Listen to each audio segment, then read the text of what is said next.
আল্লাহ রে, হায় রে পাগলা কোথায় যাবি রে। আসসালামু আলাইকুম বন্ধুরা, আমরা এখন একটা শুটিং করলাম। হইতে পারে না, ওইদিকে যাওয়া লাগে। সেটা হচ্ছে রেজাউল তার প্রেমিকাকে নিয়ে পালিয়ে যায়, সেই ভিডিওটা একটা শুটিং চলছে এবং শুটিংটা শেষ করলাম আলহামদুলিল্লাহ। আমাদের আজিবুর খা তার ছোট বোনকে নিয়ে রেজাউল পালিয়ে চলে গেছে। তাই আলহামদুলিল্লাহ আমরা সময় মতো ধরতে পারছি, কারণ আমাদের মান সম্মানের কোনো হানি হয় নাই। যদি আরেকটু দেরি হয়ে যেত তাহলে অনেক কিছু হতে পারতো, জানি না কি হতো, তবে শুক্রিয়া যে ধরতে পারছি। আর এই হচ্ছে সেই অটো ড্রাইভার, যে অটো ড্রাইভার আসলে মানুষকে পালাতে সাহায্য করে, এই সেই ড্রাইভার। আর এই হচ্ছে মালত খা, যিনি যার কথা না বললেই নয়। হ্যালো দর্শক, প্রিয় ভাই ও বন্ধুরা সবাই আছেন এবং আমার ভিডিওটা বোনেরাও দেখতে পারেন।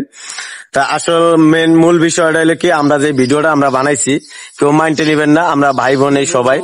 আমরা ভিডিওটা খুবই ক্লোজ ভাবে বানাইছি, জানি কেউ মাইন্ডে নিবেন না। আর এই হচ্ছে আমাদের ছোট বোন অভিনেত্রী। আসসালামু আলাইকুম, সবাইকে ভালো থাকবেন। অবশ্যই আমার এই চ্যানেলটা ভালোভাবে দেখবেন, সবাই পাশে থাকবেন। ও একজন খুবই ভালো একজন লোক, আমরা তার পাশে পাইছি, সে আমাদের পাশে দাঁড়াইছে। আমরা সব সময় ওরে নিয়ে আমরা অভিনয় করব, ভিডিও বানায় যাবো, কেউ মাইন্ডে নিবেন না, কোন নজরে দেখবেন না। আমরা ভাই বোন হিসাবে সবাই ভিডিও করবো।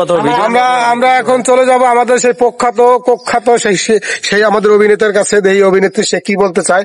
অভিনেতা বলেন ভাই, কিছু বলেন। হ্যাঁ ভাই, আমরা কিছুক্ষণ আগেই শুটিং করলাম। শুটিং করাটা মানে আপনারা ভাববেন না যে রেজাউল আসলেই মেয়ে লোক নিয়ে পালিয়ে গেছে। ভালোবাসা একটা পবিত্র জিনিস। না,